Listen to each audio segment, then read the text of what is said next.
You're listening to Graphic Novel Explorers Club podcast, an audiobook club. Last time on Graphic Novel Explorers Club. Cass, tell her I love her. I wish Cassidy would stop drugging me and taking advantage. Tulip, I can't stop drugging you and taking advantage of you because I fucking love you. This is Graphic Novel Explorers Club, and that was a recap of Volume 6. Today we are discussing Volume 7, which covers issues 41 through 50. Correctamundo. Thank you. I want you to introduce yourself there real quick. Thank you. My name is Frances Preziosi. I'm one of 3 awesome co-hosts. I'm joined by... Dennis Supachana, a sort of awesome co-host. And Johnny Flores, a mediocre co-host. So I don't know who those other 2 people are that she's talking about, but we just ran into your house. Not Dennis and I. So I will be leading Volume 7 today. The and expedition on Volume 7. Johnny and Dennis are just going to nod in agreement. Actually, I'm going to rely on them quite a bit to fill in some of the blanks. There's a lot to cover. But so when we last left Volume 6, Jesse saw Cassidy kiss Tulip, and he passed out. So this issue, Volume 7, starts 6 months later with Jesse walking along a pier in a stormy sky setting. He's wearing an eye patch and clutching something in his hand and tells his dog Skeeter, "There comes a time when you just plain run out of America." So then the next scene is still 6 months later, and it's a bright sunny scene where Jesse is driving through some small random town. No, it's 6 months earlier. Right. Oh, thank you. Yeah. Oh, see? I messed that up. Yeah. Okay. And you can tell because 6 months later, he actually has decent hair, and 6 months earlier, he's still living in the 90s. Well, I don't know if it's decent. How we got It's that better. how we It's got that shorter. haircut is not decent. Yeah.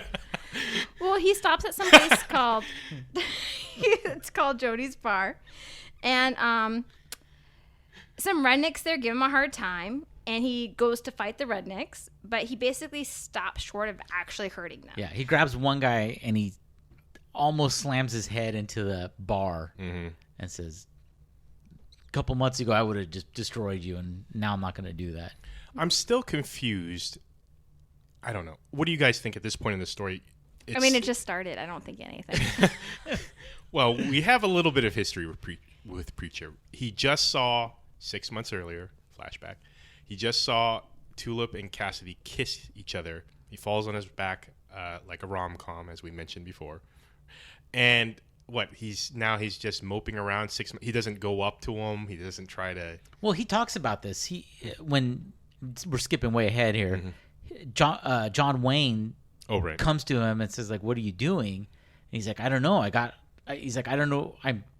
Basically, he's stuck." He goes, "I don't know where to begin.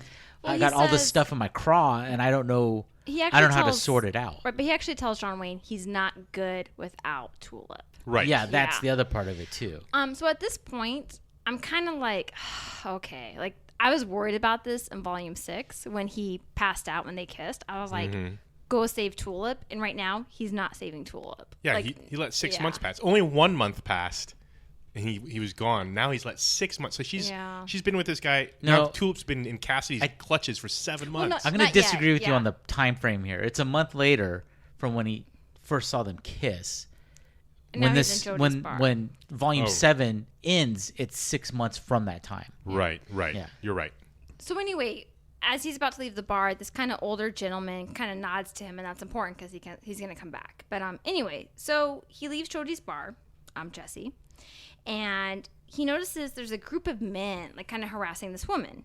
And lo and behold, the woman turns, and it's Lori, Billy Bob's sister. And I think we met Billy Bob in Volume 2 or Volume 3. Whenever we got the flashback of Jesse's earlier life. Right. At So Leangeville. yeah. So Or Billy Angel. Bob was Jesse's friend when they were little.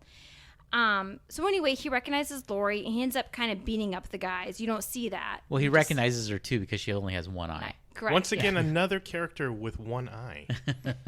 So, Lori only has one eye.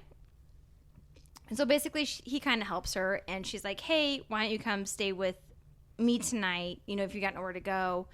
And so he goes back to her place, and there's an older woman there named Jody. And apparently, come to find out, Jody and Lori bought the bar together. Jody, what's really important about Jody to note is she has really dark gray hair, and there's kind of like a line missing through her hair. Yeah, scar. Thank you. And she's missing an arm. And right now, for me, when I was reading, it seemed like there's a bit of attraction between. I felt that way too. Jesse and Jody. There was some sort of like flirtation. Yeah. I think there was an important thing that was skipped over was Lorelai. That was her name, right? Yes, thank you. I just call her Lori. Jesse apologizes to her for her brother dying, and he like expresses some guilt over that, and she goes, "It wasn't your fault. I know how much you loved my brother." She goes, "My parents are still pissed at you, but I'm not, and I want you to know that." I thought that was important for him to apologize to her. Did she recognize him right away? I thought she didn't. So she sees in the comic book, she sees Jesse as a chicken. And Jody has a bag of flour, right? And there's an issue with her eye. That's she doesn't recognize face, and it changes a lot. Right? Things are always she misinterprets. Basically, the signal goes somewhere else, and so she sees people as something else because of the signal going somewhere else. So the first night he sleeps over at, is it Lorelai? I just call it Lori. Just call her Lori. Okay, yeah, so at Lori's. We're among friends. We kind of discover that Jesse's having a lot of nightmares. He's having nightmares about the plane crashing. He's having flashbacks of like when Tulip and Cassidy were kind of kissing, and also he can't remember what happened to his eye. So at this point, he is in an eye patch, and nobody knows what happened to his eye. And that will come up later on. Yeah, we all assume that it happened in the crash, although oddly enough, after the crash, as we learned from the previous volume, he looked pretty unscathed. You know, his clothes were fine. He wasn't broken up. So it was mysterious why suddenly he just lost one eye. So being a typical small town, Jesse just hangs out at the bar. There's a group of people who always hang out. There's the token Hispanic, much like Johnny. And much like that group, you guys pick on me. Yeah, they do. And they make a lot of jokes at his expense. But the bar owner, Jody, she's like, they took him in. They're pretty good to him. One of the patrons sleeps with him every once in a while. Yeah, the female of this group of friends sleeps with whomever in the group seems to be the nicest to her that night. Yeah, so come to find out, too, the group of men that Jesse had beat up, the sheriff reaches out to Jesse at the bar because these men these men are kind of running amok around town, and the sheriff's having a hard time, and he kind of wants Jesse to join his team, and Jesse's like, no, but I'll be your sheriff. Yeah, he says, why don't you be my deputy? Yeah. He says, no, I'll be the sheriff. So these troublemaker men, and so I'm just going to say right now, I'm not as accurate as Johnny and Dennis because I really don't care. But so I'm leaning on them to fill in the gaps, and they'll jump in as needed. Yeah, no, that sounds about accurate. Yeah. We mentioned this town's name is Salvation, right? Yeah. No, I haven't mentioned that yet. It's Salvation. Oh, good point. Really heavy-handed naming here. Yeah. Really nail on the head kind of stuff. So these troublemaker men, they work for a large meat plant, Quincannon Meats, and I got this. I double-checked my sources. It's owned and run by Mr. Quincannon. Looks like Ross Perot. Yeah. Oh, he does. Odin Quincannon. And that's what I thought the first time I read this is like, because this was a few years, this started, 5 or 6 years after that 92 election. Mm-hmm. So that's what I thought too, is like, is he making fun of Ross Perot? Because his mannerisms and everything reminded me a lot of Ross Perot with, you add on like these weird glasses. Didn't Ross Perot do the Viagra ads, or was that another? No, that was Bob. Okay. What? Bob Dole. Yeah, they did Viagra. Ross Perot. Sorry, Ross Perot. Sorry, Ross Perot fans. Please don't write us. Yeah. But don't write us about his ED. So a bunch of men, they work at Quincannon Meats. And so Mr. Quincannon, he basically hired a bunch of men to work at the meat plant. And it's a small town. So he basically promised them, come to find out, hey, you'll get the run of the town.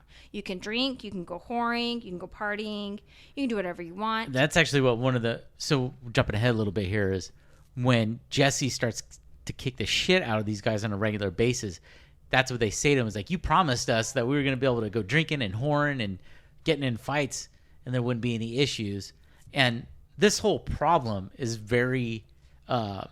has been covered in a lot of Western movies. It started from Akira Kurosawa from Sanjuro, and what was the sequel to Sanjuro? Doesn't matter.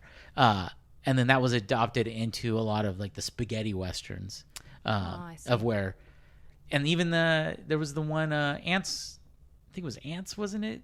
One of the Pixar movies where the locusts come in and steal Bug's Life. Yeah, steal all the ants' food. So it's a reoccurring theme in Western movies. Right. Do you think this actually happens? Because you're right, it is a reoccurring theme. Basically, the local industry takes over. And Three Amigos. And the townsfolk are helpless as the workers for this company or what have you run amok. And I don't know, it just seemed kind of... Do you think this actually happens in small towns in America? Yes. I'll give you a prime example. It was a true story. Roadhouse. Oh my God, you are right. So, that was an amazing documentary, by the way. I actually lived in a small town, and I will say, Amador County.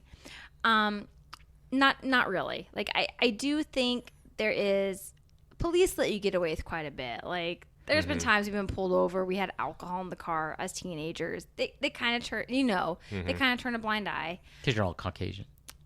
Yeah, that is also true. Well, no, you hit on a good point because right now when Jesse joins the police force, there's only one other person on the police force, and it's Cindy, and she's a black woman. And so there's only 2 non-Caucasians in the whole story. And that's true in Amador. The previous sheriff talks about this, that assigned Jesse to be the new sheriff. It was like, the only reason I hired a black deputy is to quell the black part of town. Right. So, and unfortunately, I did see that. So I come from Southern California, and I moved up to Northern California in Amador, and I did see it was very segregated. It's very white. Did you feel the town seemed kind of small, though? I mean, I know, yeah. I know it's a small town, but I felt like I didn't see enough of the population. I felt like all I saw was the bar people, and I think that is the population. Oh, okay.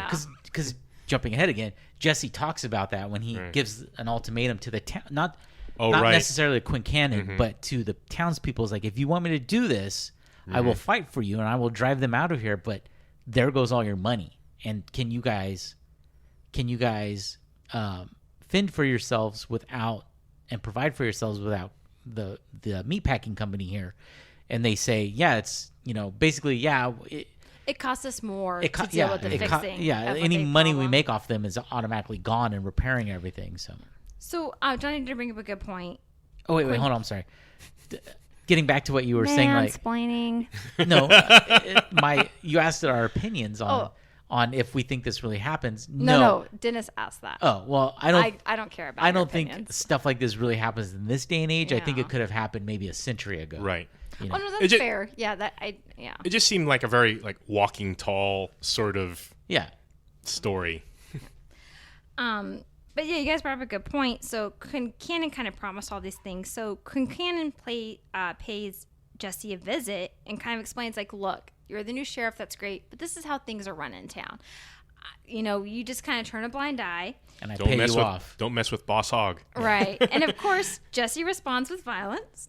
And he kind of, like, throws Quincannon out of the window, I think. Is it the window? Yeah, he comes down to the sheriff's department to basically pay him off. And it cuts to the scene outside where his muscle are waiting for him, and out goes Quincannon flying through the window. Very Western movie. And then there's this female attorney who's semi-attractive, really stern. Oatlash? Miss Oatlash. Yes, Outlash, I think. It's Outlash. I thought it was O-A-T. Let's double check that. But, so she kind of intervenes. And so really now we kind of learn... This is kind of like what the theme of this volume is going to be, right?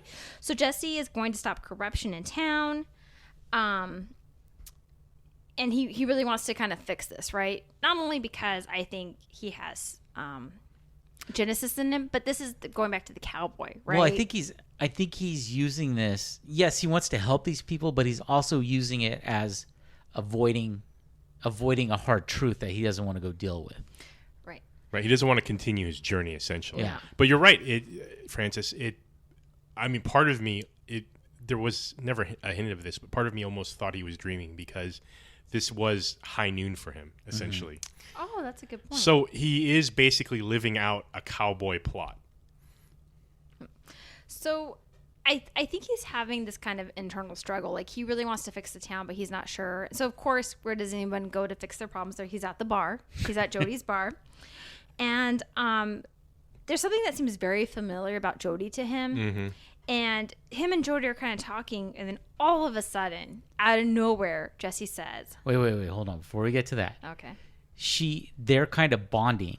Yes. And getting to know each other, and she tells her backstory of where she goes, my memory, I have vague recollections of my life, but basically what happened to me was I woke up in a hospital 20 years ago. An insane asylum. Yeah. And they basically dumped me, and then I met what's her face? Lori. We're gonna get into that. Okay. Yeah. Lori and she was kind enough to take her in. So as they're talking, out of nowhere, Jesse says, "Mom," and it says "to be continued." And if I didn't have the other issues, I'd have been like waiting. Yeah. For the next issue. Oh, I'm sure. Yeah, they ended that on a perfect spot. If this was like the monthly. So, what we discover in the next is basically Jesse's mom never died. So what is her real name? I don't remember. Christina, because that's Thank you. It's very Christina. important. Is that? Sorry. Well, we're gonna get into that. Okay. So basically, what happened, if we remember, I think it was from volume 2, maybe. Or when you find 3. out about Jesse's upbringing, right? So what we discovered earlier on in the series is that Jody, his uncle, went to go kill his mother. And just a brief recap. This is after Jesse had assaulted Jody for killing the dog that he liked, right? Yeah. And then and he started cursing, and the grandma decided to put Jesse in the box or the coffin, or what have you. And his mom was protesting, and basically she realized at that point, I don't need you anymore. The grandmother realized I don't need you anymore, and so it was basically women were only good for breeding. And so since there was no purpose for her, she was having Jody take her out to kill her. And I think Jesse might have heard the gunshot. Yeah. And that's all we saw when we first, as the reader, we just saw the gunshot and we just all assumed she was dead. Thank you. Yeah. Well, no, you don't hear it in a book. Yeah. You read it. Well, yeah. Ching. So. Was that racist? Yes. No. So anyway, basically what happened was when Jody went to kill her, we discover she kind of kicked him. And so the bullet ends up grazing her head, and this shot sent her flying into the lake, and it also made her lose her memory. So she did get kind of damaged, but she didn't die. As she's going through the lake, and she's kind of almost drowning. Go ahead. I was gonna say she's telling Jesse is like she has like no short-term memory, so she'll feel her. She knows she's injured, and then she'll put her hand in and she can feel her brain, and it'll make her pass out. And then she wakes up again and realizes, oh, I'm hurt, puts her hands up there.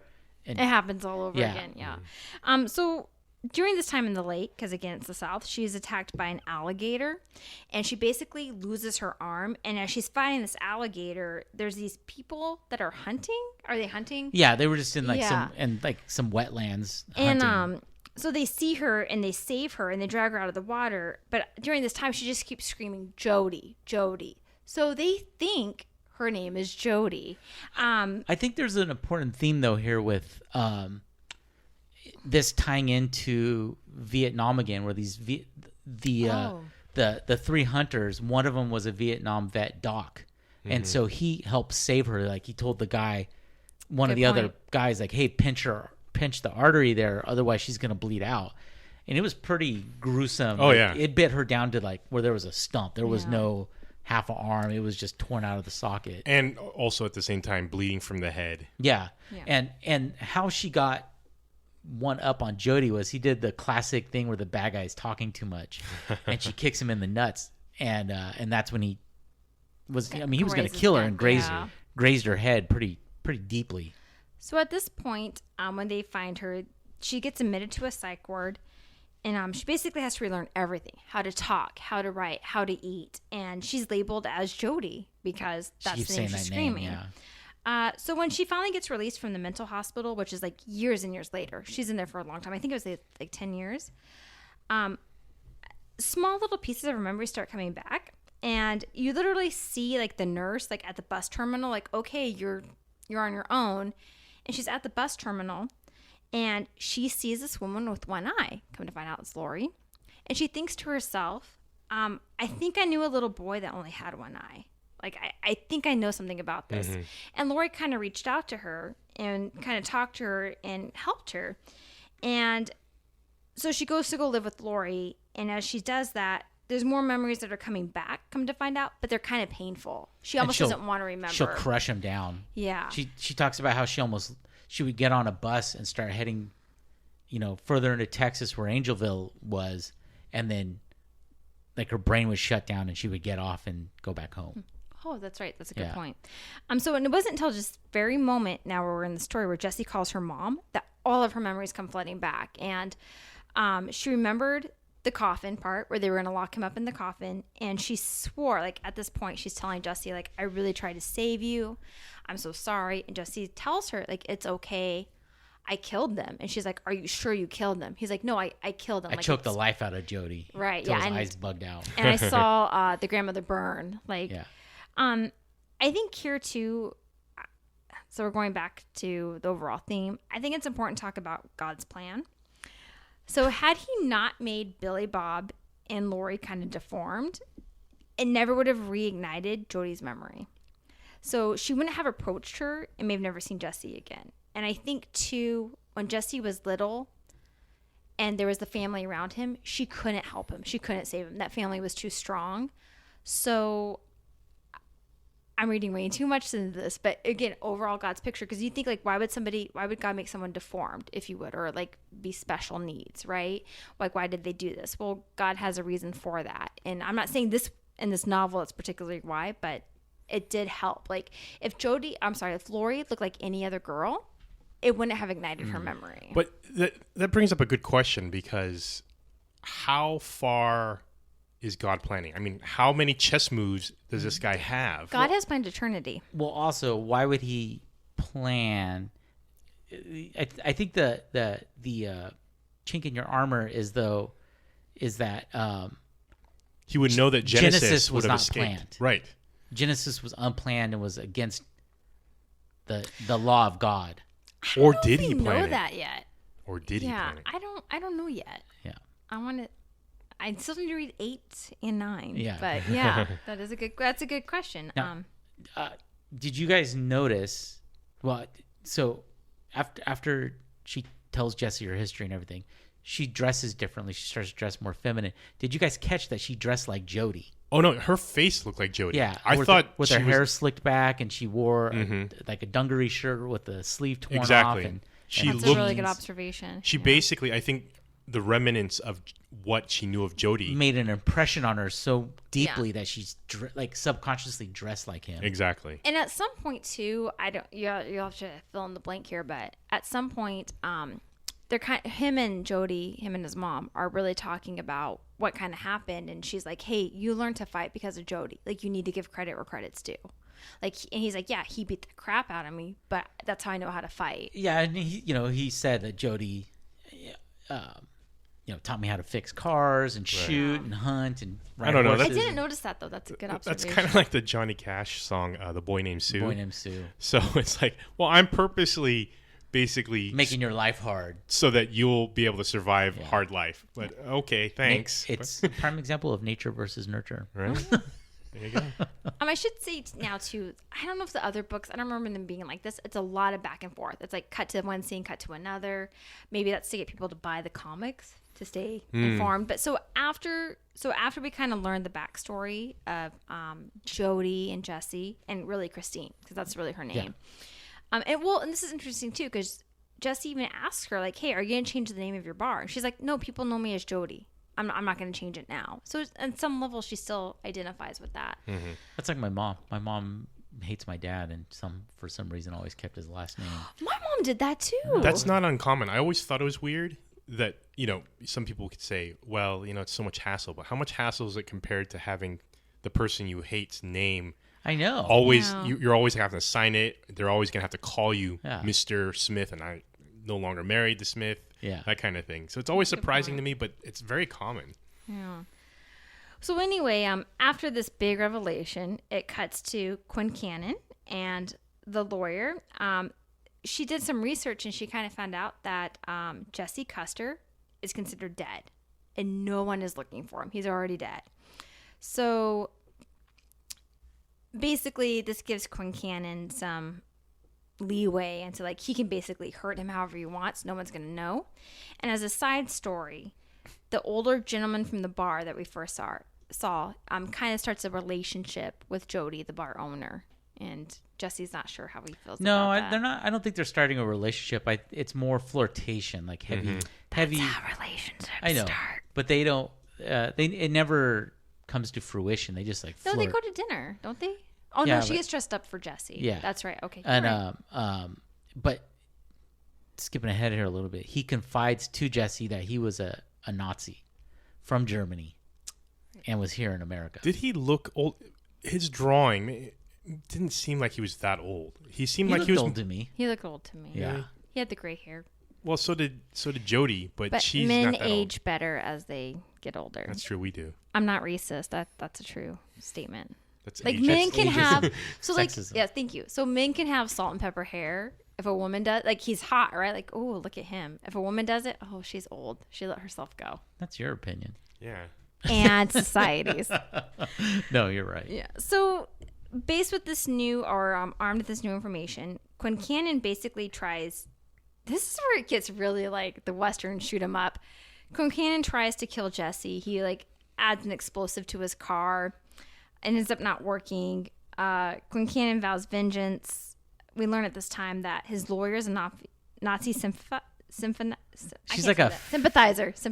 Well, she's like a fanatic. Yeah. She's like fetish. Yeah. But she's like really into S&M and bondage, and she's like using the meat workers as her sex. Yeah, like she pays him money to let her basically be a masochist with them.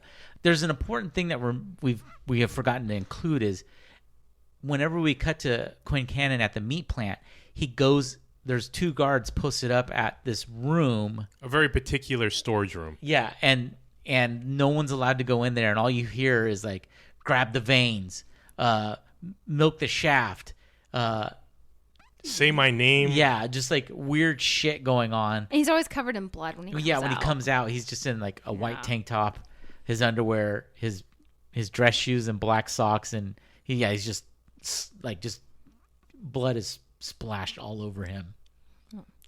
So Jesse being Jesse, he goes to Quincannon and he's like, hey, you owe me money for my car. Well, he goes to the office and the secretary's like, no, you're not going to go see him. Right. And he uses the word on her. Mm-hmm. And he later regrets doing that because he compares it to using a gun. He's like, if someone pulls a gun on me, I'm going to use my gun against them, but I'm not going to go sticking my gun in some poor secretary's face. And he starts to rationalize when he uses the word of God and not. Well, in this particular scenario, he goes into the office, basically dangles Quincannon out of the window by his feet, and the deputy, what's her name? Tiffany, Trish, something like that. Cindy. She fires her gun off because she realizes and confronts him on like, you were about to kill that guy. You're the sheriff now. You have to enforce the law. You can't just do whatever you want. And he starts to rationalize both his job and his duties and using the word while he's a deputy. He's like, I can't just, I have to be much more responsible with my actions. We should emphasize again, the previous sheriff basically went away. He went on vacation.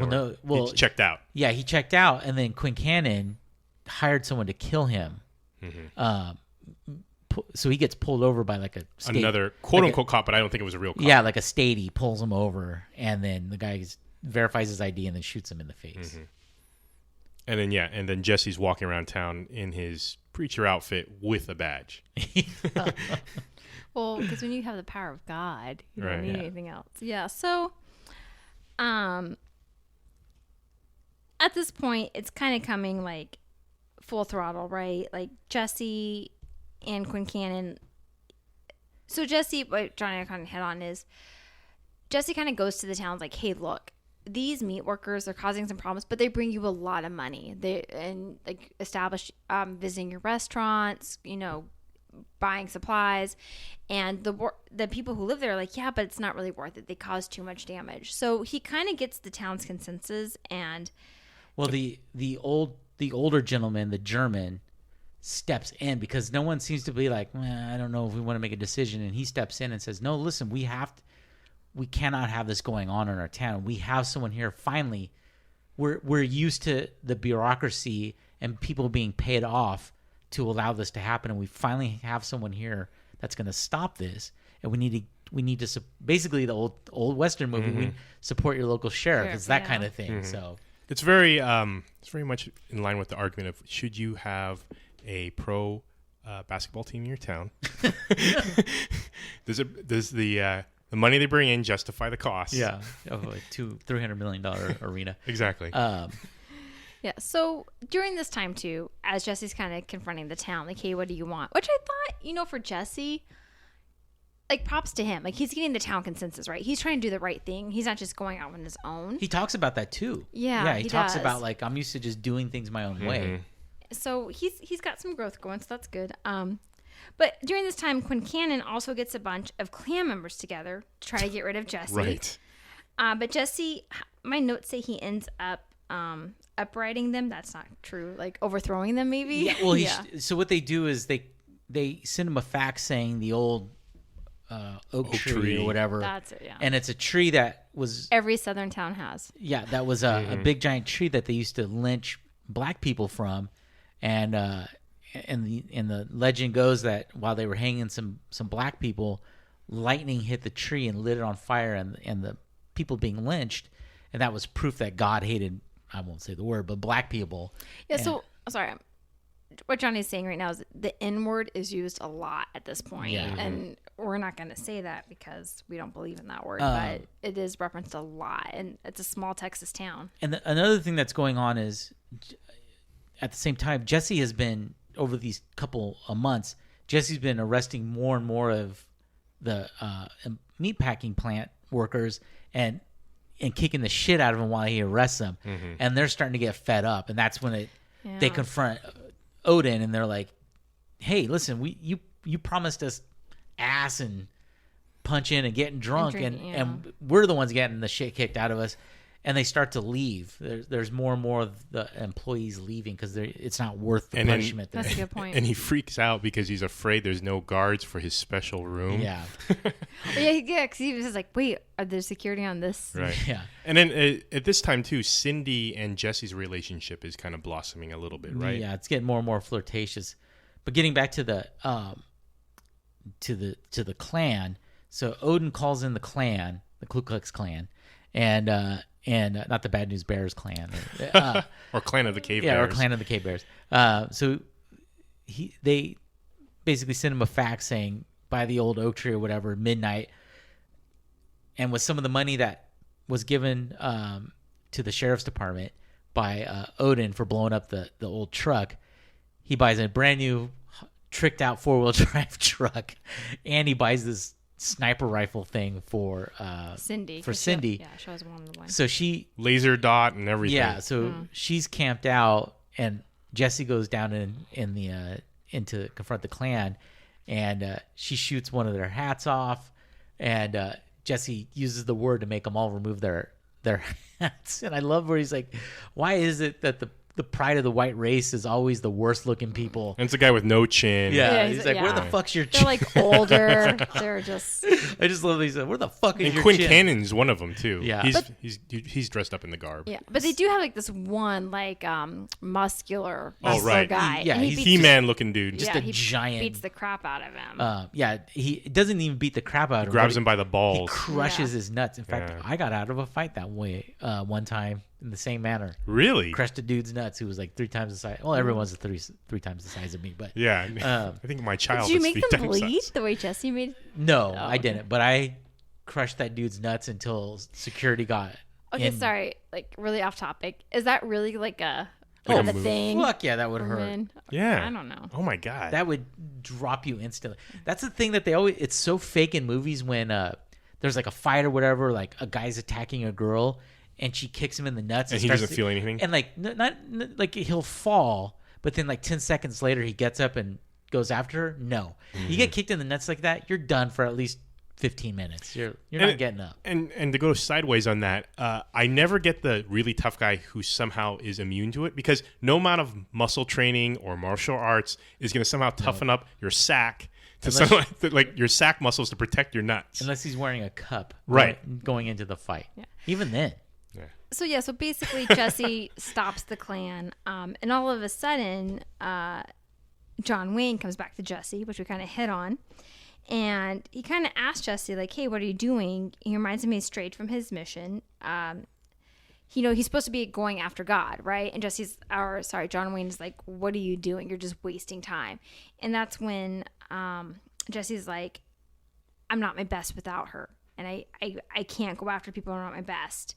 And John Wayne says, "Well, I guess you know what you got to do." And Jesse's like, "Yeah, I do. Like, I do know what I have to do." And at this point, so at first I'm really into the story, right? I'm like, okay, but I'm also like, you got to save Tulip. And I miss the Jesse and Tulip story.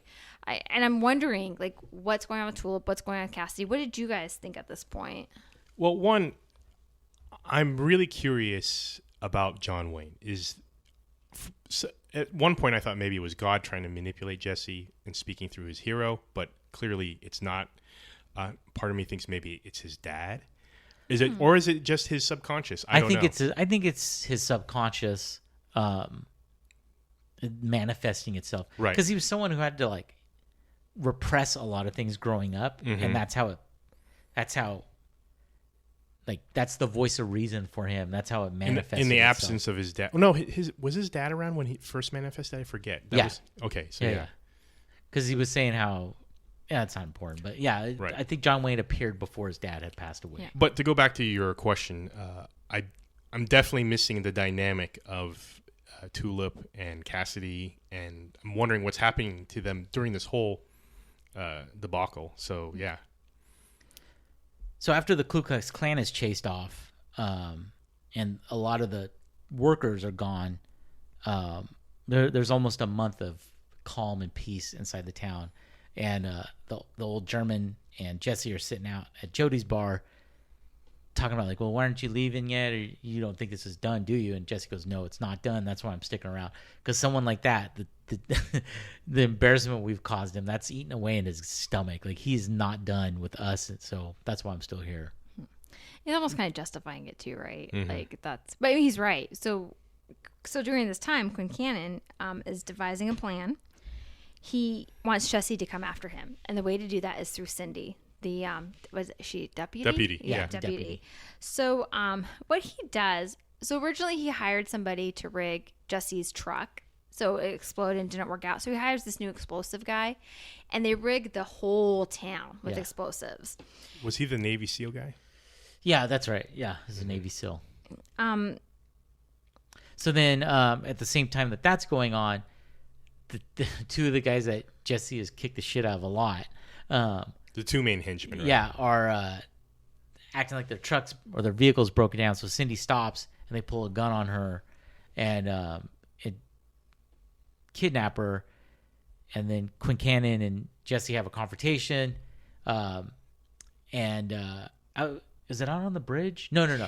Well, it ends on the bridge, okay, but it's not there yet. And he goes, I've got your... Like, they're like on the phone. Yeah, right. He's like, I've got your deputy. That's what it is, yeah. I've got your deputy. And at this point, Cindy's almost given them the slip and shot and killed one of them. And the other guy, she got the jump on. So Quincannon's got nothing.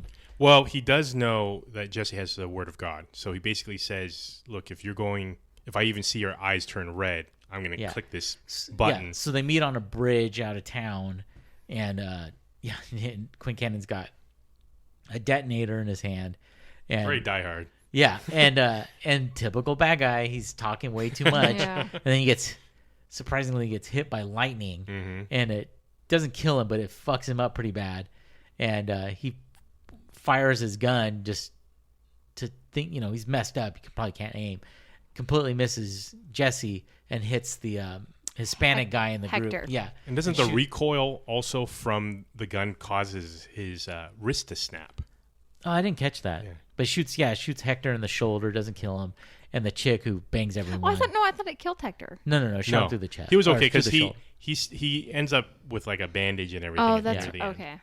And the chick who bangs everyone, who turns out Hector impregnated, is like, oh my God, Hector, I'm so sorry. Everyone's made fun of you and made racial jokes at your expense. So while this is going on and Jesse's checking on Hector, Quincannon gets away in his limo, and Jesse goes out to the meat plant and gets knocked out by Miss Outlash or Oatlash, and wakes up and tied to a bed. So doesn't he confront Quincannon? Not yet. So what happens is him and his dog Skeeter, which I love that name, they go after Quincannon. They go to the meat plant, and he tells Skeeter to stay in the car, and he's gonna go. And so the attorney, she knocks him over the head, and she ends up cutting his hair and dressing him in full Nazi gear. And he's tied to the bed. Yeah. Dressed as like a Gestapo. And she comes out like in full Nazi gear, like sexy porn Nazi. It's like fetish. It's red swastika panties, leather underwear, hat. It's really I'm kind of taken away from the main story. Once again, I like it, but at the same time the comical nature sometimes takes me away from the story, because then she starts using like weird historic German analogies to describe that she wants to bang him. Something about a blitzkrieg. Yeah, the blitzkrieg of your soldiers releasing their love inside me. I penetrate my front line kind of thing. I thought it was funny. Yeah. So she's basically gonna rape him, but for some reason she goes back into the bathroom or something to finish up, and then Skeeter the dog comes. Yay, Skeeter! Yeah, and he kind of like nibbles. Chews through the ropes. Yeah, on one of the ropes. And the next scene is just she's tied to the bed now. And but during this time, like, again, his hair's all cut. He's wearing full Nazi gear. Yeah, his haircut, you're skipping. Like, this movie was not out back then. Was Valkyrie? Yeah, Valkyrie. Is Tom Cruise and Valkyrie. Yeah, that's what he kind of, his haircut looked especially like. with the eye patch and everything. Oh, that's right. I wonder if it was based on that. Yeah, right. You know, maybe. There's a certain part in this where Jesse's dressed all in white, like he's the hero, you know, dressed in white. And like his hair and the way he was dressed, I was like, I wonder if Jack White saw this and that was some of the inspiration for how he dressed. That's a good question. Or had read this book. But so he gets free. So he must have only been knocked out for like 10 minutes or something, or 20 minutes. Well, his hair was cut and he was dressed. So yeah. I don't know. Like an hour. Yeah. So he goes into he gets loose and finally. Well, he ties her up and then he goes running through the meat factory. One of the workers, I think the guard that is still alive, says, you don't want to go in there. We don't know what's in there. There's horrors. We've heard noises. So he runs into this building. Oh God! And it's Quincannon. And at first he's going down this like hallway that's just piles of meat, and the further you go in, the more it's like a Geiger painting where it's just it's like more and more. Oh, you mean Giger? Or Giger, yeah. More aliens, more ornately stacked meat. And nothing seems refrigerated, which I'm surprised. The smell must have been terrible. So it's a woman. It's a woman made from meat. There's like chickens, like full chickens as her breast. Right. There's these sausages. Yeah. So as to her clarify, legs. there's no actual human woman wearing form. a wig. It's just basically, right, like you said, a woman, a female shape formed from meat. But it's like 5 times the size of Quincannon. Yeah, right. And he's like just like, I don't know, like going down on it. I don't know. Or he's humping it. Yeah. And Jesse even says, if I don't know what immersing killing is, if this is immersing killing, I don't know what it is. And it's implied that he kills Quincannon. Like he steps on his head or there's a crack. Yeah. There's a scene earlier where Miss Oatlash goes in there. She's like, no, I have to talk to him right now. She goes in there, sees what's happening. It's we don't as the reader, and immediately runs out and throws up. Right. Which is surprising considering she's done some really messed up stuff, including, I think she mentioned golden showers. Yeah. When she was describing how she got the information about Jesse. Yeah. So. He's like, Quincannon says, oh, you one of your Ivy League lawyer friends. Fucking friends, you got this information. Not like me where I pulled myself up from my bootstraps. I didn't have anything. And she goes, no, it was somebody that I had a sexual deviancy with, where we would, we were masochistic and pissed on each other. Oh, Airstar, where are you in this comic? Yeah, I think like Miss Oatlash and Airstar probably. Oh my God, it would be like a super team. So the goal is kind of accomplished, right? So Jesse has rid the town of the bad guys, and Jesse realizes it's time to move on. He blows up the plant. He uses all the C4 that was originally used to blow up the town. He blows up the plant with it. Surprisingly enough, that Navy SEAL, I guess he just planted the bombs. Yeah, well, that was the thing. Because Quincannon wanted to detonate it. Right. So it was competently set up. He didn't detonate it. So Jesse's getting kind of ready to leave, but he's going to close up loose ends, right? So him and Jody talk, and Jody gives him his dad's Medal of Honor from the war. And she said, your dad always wanted to give this to you when the time is right. I think now the time is right. And interesting enough, it looks like a sheriff's star. That's what I thought of. Yeah. And then him and Cindy, this is really sweet. So he's like, hey, he doesn't just leave town, right? It's not like internet dating right now. He's not ghosting her. He's like, hey, I think you're beautiful like the stars. And she's like, I know you're already in love with someone else. And he's like, if I wasn't in love with someone else, I'd be with you. And I thought that was really sweet because most I definitely could see potential as her being a legitimate love interest. Yeah. So it cuts back to, so now the town is saved. Yay, Jesse, right? So we're back on the pier now, and it's a stormy night where the story first began. And we learn as the reader that the thing Jesse is clutching in his hand is the is it peyote? Yeah, the peyote buttons. Peyote drug, yeah. So he takes it, and the hallucinations start. We see Cassidy. Yeah, he's forced to admit that he kind of sees Cassidy as this monster, this blood-sucking monster. He sees him literally as some sort of like snake. Yeah, with fangs. Yeah, it looked like something out of Hellraiser. And then we see his old family and Tulip. He sees Tulip dressed as like a slutty woman with the original Uncle Jody. Yeah, like white trashy. Yeah. Kind of, And she's like, I want to be with a real man. And he has to confront that he now sees Tulip as the slut. She's like, well, this is how you see me, right? So he gets knocked out by his grandmother. And this is when he starts remembering falling out of the plane. And now we learn how he lost his eye. So basically when he falls out of the plane, he finally meets God. Well, doesn't he meet Saint of all killers, right? Or is that's later. No. That's yeah. later, yeah. No, like God. That's right. You're right. It's yellow. It's beautiful. God tells Jesse how merciful he is because he's very vain. And he basically, how he brought Jesse's friends to tell him to like kind of stop this mission. Jesse isn't buying it, and he keeps making a lot of demands on God. Like, why did you kill Tulip? You didn't have to do that. Why did you quit being God? And Jesse tries to use the word of God on God, and God's pissed off at this time. Yeah, he turns into the red. Super Akuma. Yeah, it's from this nice, serene, peaceful thing, and goes from this calming yellow to the angry red, and he demands Jesse to repent, and Jesse refuses. Jesse actually spits in God's eye, which you can't do that. And so you see God clamping onto Jesse's eyeball with his mouth, and he rips out Jesse's eyeball with his teeth and says, oh wait, actually that's the Saint of Killers, but he's like, you will repent or you'll just be you. And he turns back to the yellow calming God. And it's Jesse back in the desert with the Saint of Killers now. And the Saint is willing to kill him because no one can survive the touch of God. Yeah, it drives you insane. Yeah, Jesse says, hey, I ain't dying, and you and me, the Saint, we're going to take God down. And the Saint says, I'm not helping you with anything, Jesse. And Jesse's like, you already did. And this is interesting because it kind of goes back to the John Wayne theory. So Jesse remembers the day, like his mom and his dad, when Jody and, what's his other name, the other redneck's name? TC. Thank you. TC kind of come in.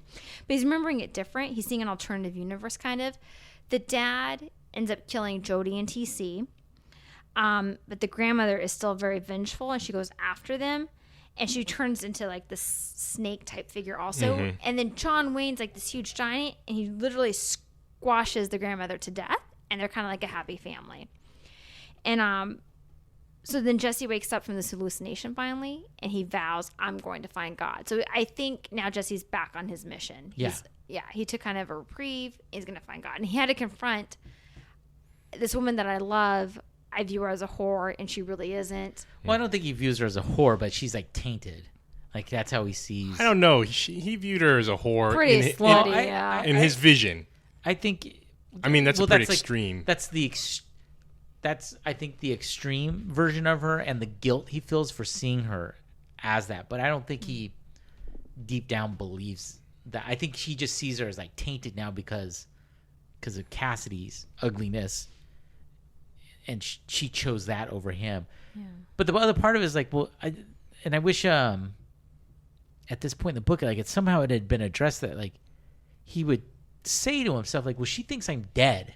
Like, I don't know. I wouldn't be happy like if this situation was switched around and Sasha was off with somebody like Cassidy that I thought was my friend, but they were both under the impression that I died. I wouldn't hold that so much against her. Right, it's a different scenario as opposed to, well, he's not here now, so let's do it. Yeah. It's more like they think I'm dead. Yeah, like that's, I don't know, I think that's almost, I don't know. Maybe that's why he sees her as a slut in the image. But see, I felt this part of Jesse seemed so immature and so underdeveloped because it doesn't seem like a rational human being would basically walk away from the situation and not realize, hey, they think I'm dead. They're comforting each other. It's great. They found each other. You know, I'd like to reinsert myself into the situation, but why is he moping about it so much? Well, and back then they didn't have Facebook. So you couldn't be he couldn't check her relationship Wait a minute. Yeah, like, hey, I'm morning, alive. Or it's complicated. Yeah, exactly. But I think part of the reason he's hiding out from this, though, it is a lot to unpack and deal with. Like, you know, we were almost killed. I got tossed out of a plane, and now I realize like God pulled my eyeball out of my face, and you know, I just discovered my mom is still alive, and my best friend and my girlfriend, the woman I love, are shacking up. Like, that is a lot to like, okay, I need a breather. Yeah. Oh, so do you think, you know, given that God is a master chess player, do you think he led Jesse to this town to his mom in hopes that he would give up his... No.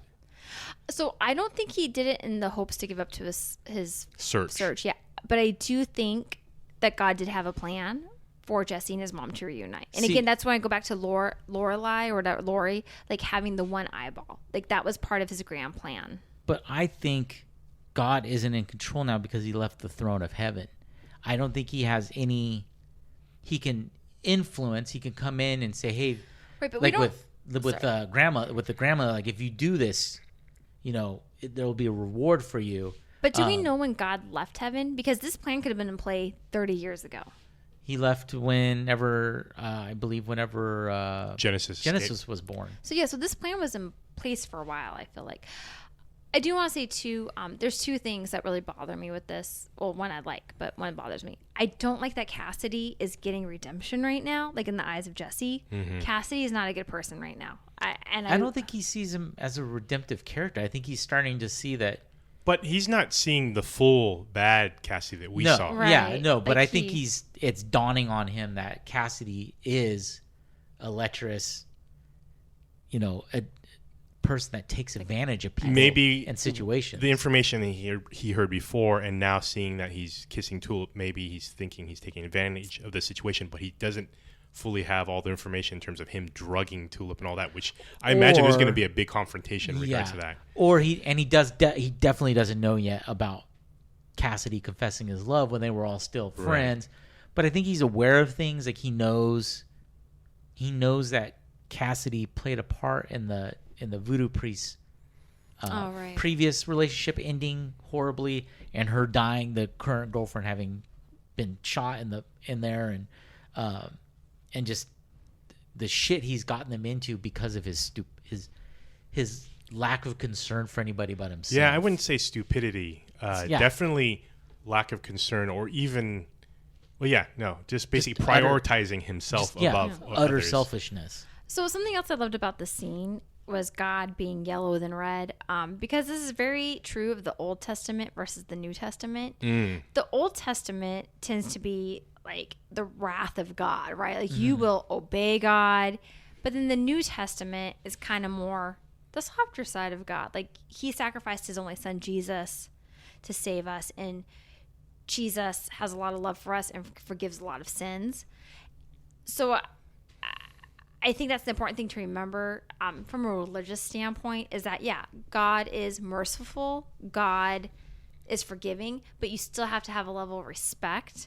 I can never imagine standing in front of God and just spitting in his eye. Like, and there's just... Doesn't he flip at the very end of his talk with Jesse, too, where he turns yellow again? Right, yeah, he turns soft. Yeah, and he basically tells him, like, hey, if you don't repent, like, you're just going to be you. Like, you're going to go down this wrong path. Like, repenting is good for yourself as well. When he's in salvation, he does, not to God, but he finds within himself the strength to be like, okay, I've made some mistakes. I need to correct them and get back on the path of my mission. I don't know if that's repenting so much as being just kind of holding up. Like, just... No, that's what I mean. Like, he hid himself from, like... Yeah, maybe you're right. Yeah, it wasn't really repenting. Thank you. That's the first time What? Ding, ding, ding, ding, ding, ding, ding, ding. So, winner. So after this, there's this weird side story. I'm going to let Johnny and Dennis fill in the blanks. But it's basically, it cuts to Jesse still has... So he's vying to find God, but beforehand he wants help. So he goes and he reaches out to who he met, I think, in volume 3 or 4. His dad's old war buddy. Yeah, and he kind of reaches out to him, and he has this Medal of Honor. And I'm butchering the story, but at the end of the story, basically, Jesse doesn't feel that he's worthy of the Medal of Honor, and so they leave it at the memorial center. With Vietnam all the names, memorial. And we learn also too the war hero, like how his dad got the medal, and basically he carried his friend. His friend got shot like for 3 days across enemy territory, basically, and they were like going to explode, but he ended up saving both of their lives. And what happened was, once they got rescued from enemy territory, they took the friend off to medics, and him and Jesse's dad never saw each other again, but he got the Medal of Honor. I think that sums it up very well. Thanks. Pretty good. But the that story, like, I won't lie, borderline made me cry, just because, like, so you actually served in the military too? Yeah, but I didn't. I missed both Gulf Wars. I was in between both. You were in Nam though. But I was on vacation though. No, but like the Vietnam War like greatly impacted our parents' generation. If you were born in the 40s, early 50s, there's a good chance either your family member served there, or you served there, or somebody you knew in your town served in Vietnam, and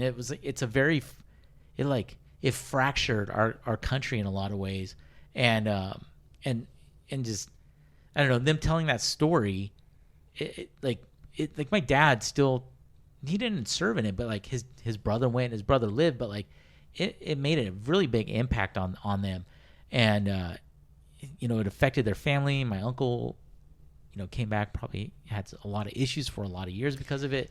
It's interesting because sorry, go ahead. No, go ahead. So my friend, his dad served in Vietnam, and one day, this is not funny, but it is, like, he was doing something, he was fixing something with the vent on the floor, and all of a sudden, the dad, and all of a sudden, this little teeny tiny dog that they had came up and like yapped, and he literally jumped, and he got into like a survivor hold, like he put his hands over his head, like a shell's coming in. Yeah, exactly. And for like a split minute, and he even said, he's like, oh my God, like I thought I was in a war zone. And this was in the 80s, so it's years and years after Vietnam, but you're right, it did greatly impact them. Well, not that far off. I mean, the Vietnam War had ended in the 70s. Yeah. And I remember going to a friend's house, and his dad had served in Vietnam. And, at that point, my exposure to Vietnam in the 80s was Platoon. And the Platoon video game on Nintendo. Exactly.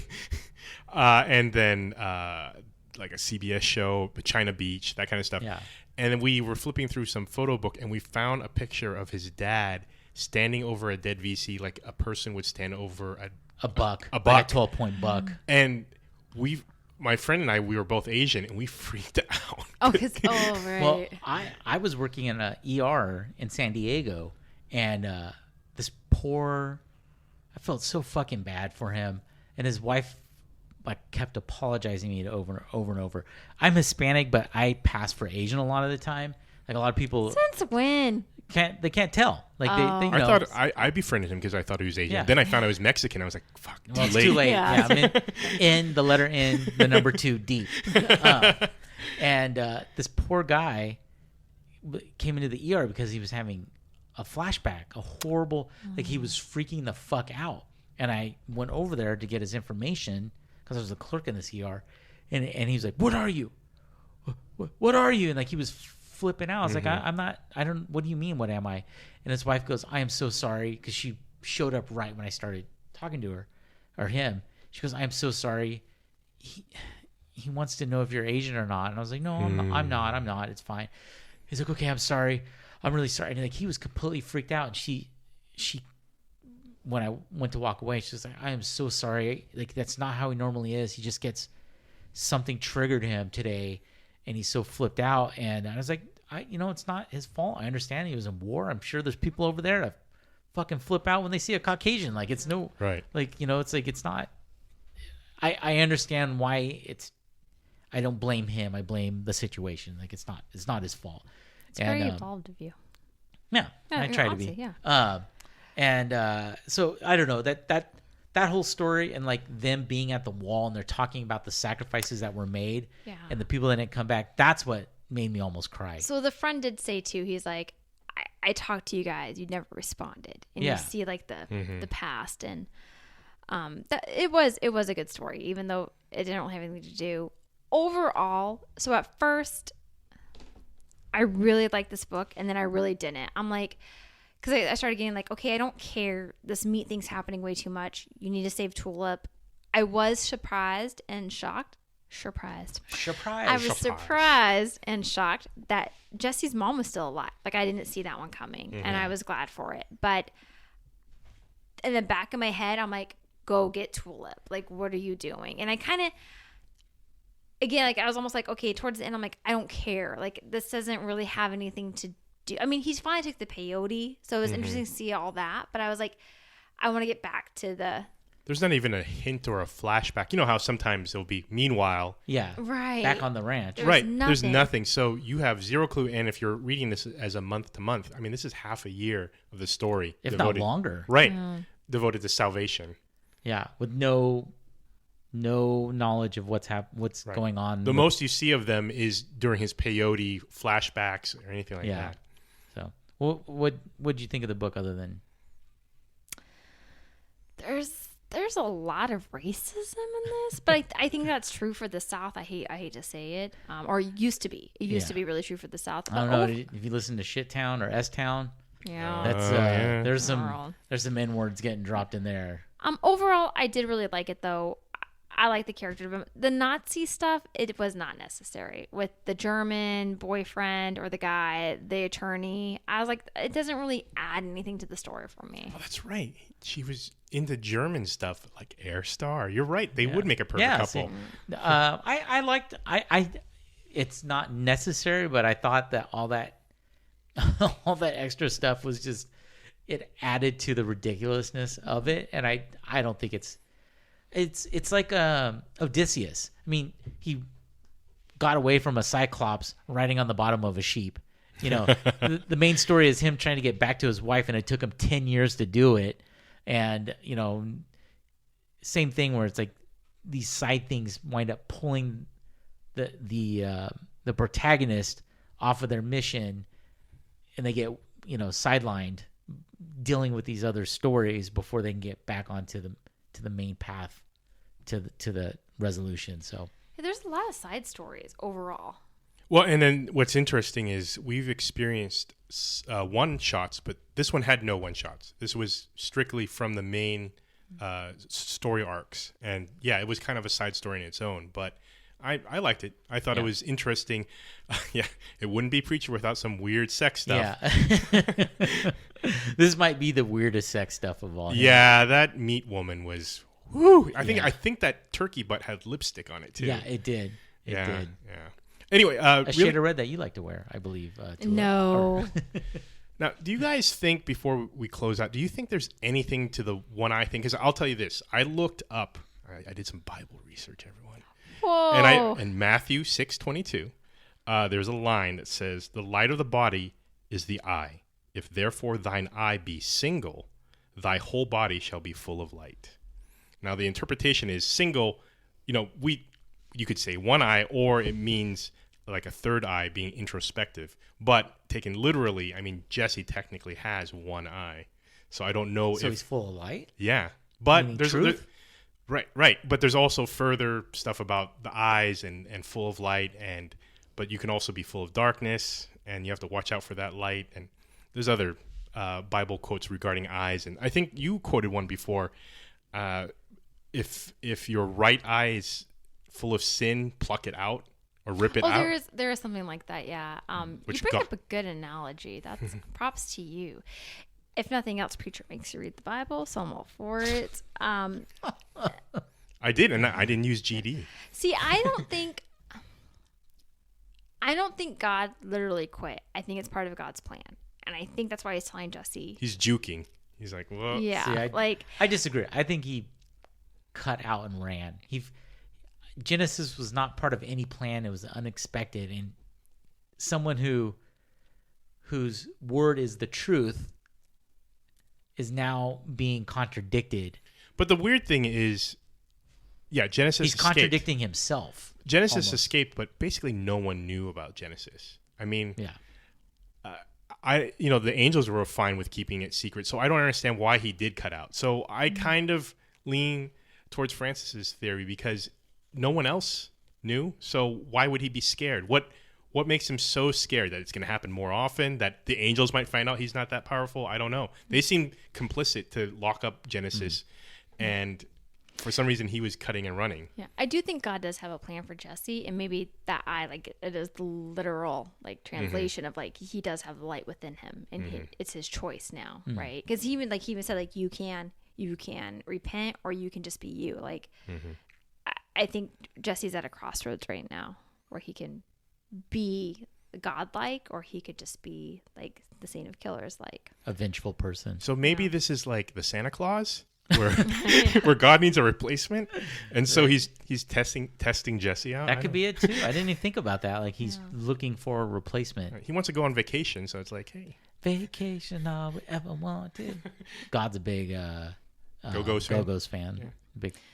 I will say, I am excited to read Volume 8 now. Now, to get to the conclusion. Yeah, what the hell? Where's Cassidy? Where's Tulip? Get on it, Jesse. And once Jesse finds out what's been going on, what's going to happen to Cassidy? Yeah. So also, the eyes really just come up a lot. I was thinking about Cassidy. It's like, I don't know. There's something there. But also, do you think God had any play in Meat Fucker's lightning strike? Yeah, I don't know. I don't know. Sorry, I forgot his name. I love that. Quincannon. I don't know if what abilities he has on Earth. He's not on the throne of God. He can resurrect. He can resurrect he dead created people. Earth. Okay, that's so true. He has all the power. And he was able to, Magneto float Jesse. So no, I don't think that. I don't think he had any. Okay, so he didn't have Storm. Yeah. Come on. I think Quincannon just talked too much, and he kind of ruined it. Okay. Yeah. Well, so that wraps up episode 7. We have a lot to think about religiously and biblically. A great recap, by the way, Francis. Yeah. Excellent. Oh, it was just okay, but thank you. No, thank it was you guys great. for filling in the blanks. You guys can find me on Instagram at Words and Waffles. Dennis? The official podcast Twitter handle is at GN Explorers Club. You can find us on Instagram at the same address, and our email address is gnexplorersclub@gmail.com. Yup, and you can follow me, Johnny, on Twitter at Serious Talk Twit, and my other podcast at stspodcast.com. It's also, and the show too, both are available on iTunes and Stitcher and wherever podcasts are available for downloading or listening. Please review, rate. You can follow our Facebook. Rate high. Yes, or low, but give an explanation if it's low. And we're almost done with this one. We got maybe two more left, Mm-hmm. and then we'll be back sometime in the fall, maybe the new year. We're not quite sure. We're still trying to come up with our reading list. So if you have any recommendations, please send that to us either on Twitter or Gmail, and we'll read that book for the season 2. All right. Thank you so much for listening. Yeah. Thanks. Thanks. It was fucking the meat. Well, I think